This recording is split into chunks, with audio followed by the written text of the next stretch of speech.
Somewhere in the back of your mind, quietly, almost always, there is a small awareness that one day you will not exist. Most of the time, you keep it at a distance, busy with the day, the plans, the noise. But it surfaces sometimes, late at night or in a hospital corridor, and when it does, it can feel like the floor dropping away.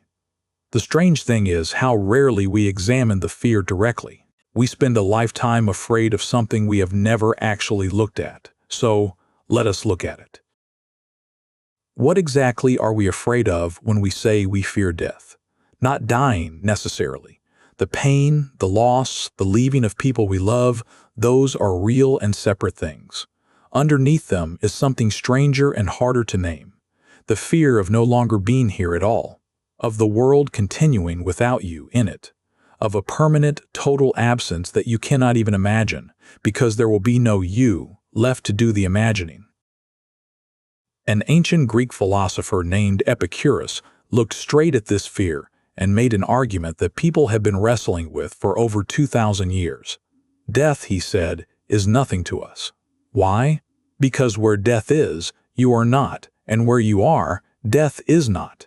As long as you exist, death has not arrived, and once death has arrived, there is no you left for it to trouble. The two never actually meet. Sit with the precise shape of that. All suffering, all fear, all bad experience requires someone to undergo it. But death is not an experience. It is the absence of all experience.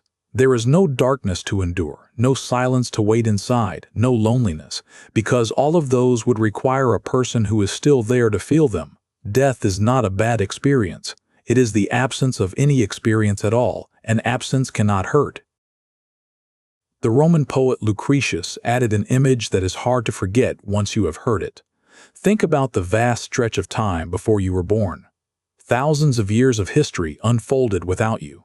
Empires rose and fell, and you missed every second of it, and it did not trouble you in the slightest. That, he said, is exactly what the time after your death will be like. So why do we look forward with dread, but back with total calm, at two stretches of the very same nothingness?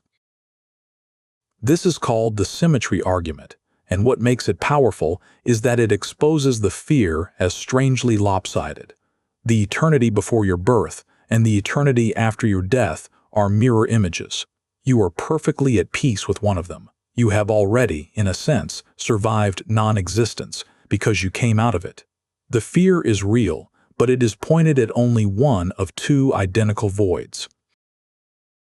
Now, it would be too easy to say all of this simply dissolves the fear and you should feel nothing. That is not quite honest. The fear of death is woven deep into us by evolution.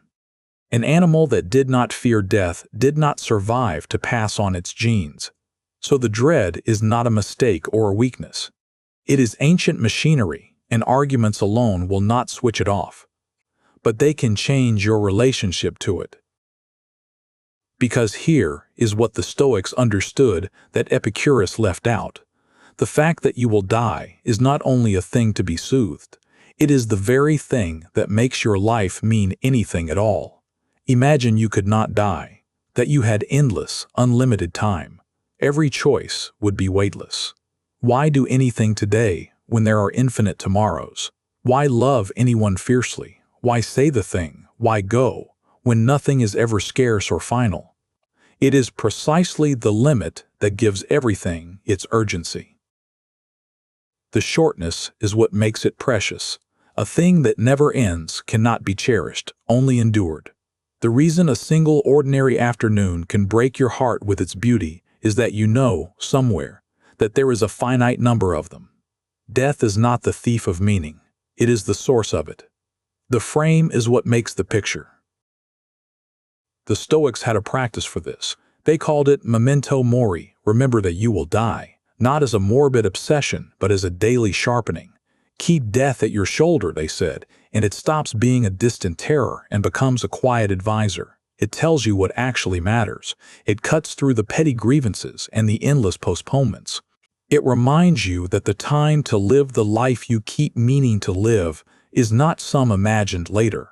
It is now, because now is the only thing you are ever actually given. So the aim is not to stop being afraid of death entirely. That may not even be possible, and chasing it can become its own kind of avoidance.